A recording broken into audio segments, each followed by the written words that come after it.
not U.S. genocide. This is an Israeli and U.S. genocide, and they are both complicit.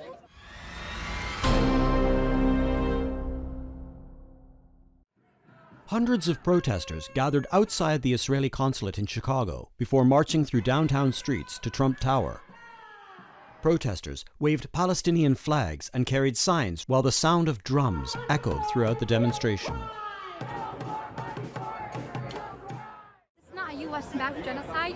This is an Israeli and U.S. genocide, and they are both complicit.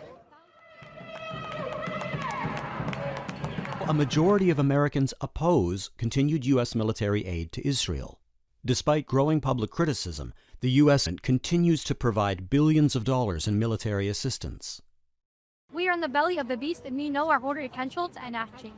The second is really to change public opinion on this. We know the power of the people. That, you change one mind, it's one mind, but when you're in the streets, in the middle of Chicago, and everybody is going at us, and everybody's singing out their phones, if you mistake, that creates ripple effects. And it's also to show companies that we're passing by, politicians, and everyone, that we are not going anywhere.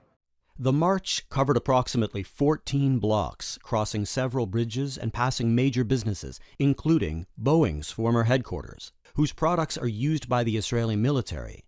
Protesters said they were calling attention to the deaths of thousands of Palestinians during the war, including many children. That this is a case of pogroms being committed against the Palestinian people.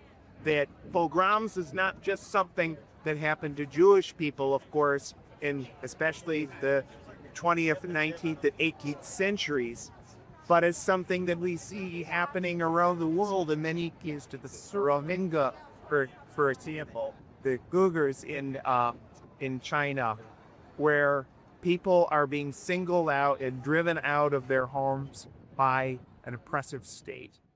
Israeli officials have said military operations are directed at Hamas.